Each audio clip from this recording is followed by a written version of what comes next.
দীর্ঘদিনের অপেক্ষার পরে অবশেষে পাকড়াও হলো সেই কৃষ্ণভক্ত চোর। কথায় আছে চোরের 7 দিন তো গৃহস্থের 1 দিন। এই চোর আবার যে সে চোর নয়, এ হলো ছদ্মবেশী চোর। কখনো কাঠের মালা গলায় পরে কৃষ্ণভক্ত সেজে হাফিস করে দিয়েছে বিভিন্ন রাশের দলের ব্যাগ, আবার কখনো গরিব ভিখারিকে চা খাইয়ে তার কাছ থেকে হাতিয়ে নিয়েছে 2,500 টাকা। এখানেই শেষ নয়, বাবা মারা গেছে বলে ধরা কাচা পড়ে আড়ংঘাটার পানিখালির এক ব্যক্তির থেকে কয়েক হাজার টাকা দামের মোবাইল ফোন নিয়ে চম্পট দেয় এই বহুরূপী চোর। আরও জানা যায়, চুরি করতে গিয়ে ধরা পড়ে গণধুলাই খেয়েছে আরও বহু জায়গায়। থানা পুলিশ থেকে সোশ্যাল মিডিয়া সবকিছুই যেন হার মানছিল এই চোরের কাছে। অবশেষে রানাঘাট থেকে আড়ংঘাটার কাত্যায়নী সম্প্রদায়ের শিল্পীরা হাতে নাতে ধরল এই কৃষ্ণভক্ত বহুরূপী চোরকে। জানা যায়, আড়ংঘাটার হাজরাপুর থেকে রাসলীলা সেরে আজ সকালে আড়ংঘাটা কাত্যায়নী সম্প্রদায়ের কয়েকজন শিল্পী বাড়িতে যাবার উদ্দেশ্যে আড়ংঘাটা থেকে ট্রেন ধরে রানাঘাট স্টেশনে নামে। তারপরেই তাদের নজরে পড়ে ওই শুভম বিশ্বাস নামের কৃষ্ণভক্ত চোর রানাঘাটে ঘোরাঘুরি করছে। তখনই কাত্যায়নী সম্প্রদায়ের শিল্পীরা তাকে চেপে ধরে। পরবর্তীতে তাকে নদিয়ার দেবীপুরে নিয়ে এসে একটি গাছের সাথে বেঁধে রাখে তারা। তখনই খবর পেয়ে কাত্যায়নী সম্প্রদায়ের মালিক বিশ্বনাথ দাস ও গিরিধারী সম্প্রদায়ের মালিক শম্ভু বিশ্বাস হাজির হয় সেখানে। তাকে জেরা করতেই সে সবকিছু স্বীকার করে নেয় এবং সে বলে তার সাথে রানাঘাট কুপার্সের আরও 2 জন জড়িত আছে এই কর্মকাণ্ডে। জানা যায়, এই কৃষ্ণ ভক্তের নাম শুভম বিশ্বাস, তার বাড়ি রানাঘাটের সূর্যনগর পাড়াতে। এরপরেই কাত্যায়নী সম্প্রদায় এবং গিরিধারী সম্প্রদায়ের মালিকরা তাকে আড়ংঘাটা পুলিশ ফাঁড়িতে নিয়ে এসে পুলিশের হাতে তুলে দেয়। তারপরে তার নামে আলাদা আলাদাভাবে লিখিত অভিযোগ দায়ের করা হয়। এখন দেখার এই ভণ্ড কৃষ্ণভক্ত চোরের কী শাস্তি হয়। সাইকেল চুরি করেছিলাম, তারপরে টুকটাক আমি করতাম চুরি। তারপরে করতে করতে আমি গানে খোল বাজাতাম। আচ্ছা, খোল বাজাতে যে 2-4 জায়গায় এরকম করেছিলাম, মানে খুচকাচ পয়সা টাকা এসব চুরি করেছিলাম। চুরি করার পর তারপরে গান হয় পাড়াডাঙ্গায়, আমি গান শুনতে গেছিলাম, সম্পর্কার দল ছিল ওখানে। তো ওখানে গান শুনতে যে আমি ঘরে ঢুকে ড্রেসের ব্যাগ ট্যাগ সব নিয়ে আসি।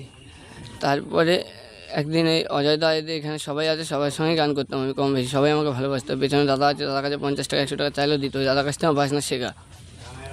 এবার বাজনা শেখার পরে আমি ঘোলটোল বাজাতাম। বাজানোর পরে এরকম অনেক জায়গায় করেছিলাম। আমাদের রানাঘাটেও করেছি, আমার পাড়াতেও করেছি। ফোন সাইকেল পাড়ার থেকেও নিয়েছিলাম, কিন্তু ওরা সাইকেলটা দিয়ে দিচ্ছি, এই ফোনটা দিয়ে দিচ্ছি, সাইকেলটা আমি বেচে দিয়েছিলাম।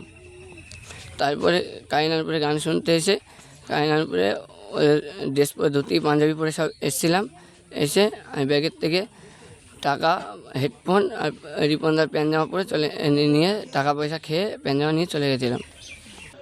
ধরা হয়েছে বলতে আমাদের গান ছিল মামজোয়ান আড়ংঘাটা। সেখান থেকে গান করে এসে আমরা 6টা 40-এ ট্রেন ধরি রানাঘাট লোকাল। কোথা থেকে ট্রেন ধরো? আড়ংঘাটা থেকে।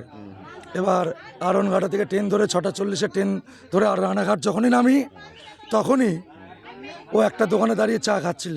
দোকানে না, বলো, দোকানে মানে যে ব্রিজটা আছে, ব্রিজের তলায় দাঁড়িয়ে দাঁড়িয়ে চা খাচ্ছিল। আচ্ছা, তারপরে ওকে গিয়ে আমরা গলায় হাত দিয়ে বললাম, ভাই ভালো আছিস? ধরার পরে বলছে, না আমার চাটা আমি খাচ্ছি, কাপটা ফেলে দিই। আমি কাপ ফেলতে না, ওই যেই বলেছে ছিটকি বেরিয়ে যাওয়ার চেষ্টা করছিল, ওকে ধরে পুরো পায়ের তলায় একবার চেপে ধরে গেছে। ও বলছিল রানাঘাটে কোনো এক জায়গায় আর কি হোটেলে কাজ করে। আমাকে বলছে যে আমাকে বলছে ছেড়ে দাও, আমি হোটেলে যাব কাজ করতে। আমি বলছি দাঁড়া, তোকে ছাড়বো।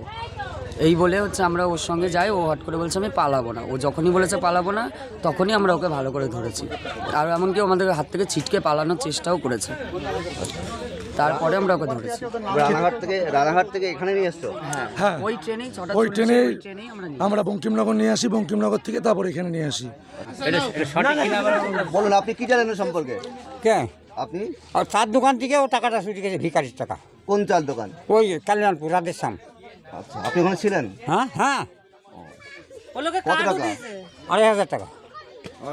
আপনার সামনে নিয়েছিল? হ্যাঁ, আপনার সামনে নিয়েছিল? ওই টাকাটা নিয়ে যখন গাড়ি দিতে চলে গেছে, তখন ওই ভিখারি কি কাঁদতে বলছে, বাবা আমার চা খাবি, আমার 2,500 টাকা চুরি করে নিয়ে চলে গেল। ও আর দেয় না। ওর মেয়ের, সেই ভিখারি মেয়ের বাড়ি যে খায় থাকে, জামাই বাড়ি। ভিখারি কাছ থেকে চুরি করেছে? হ্যাঁ।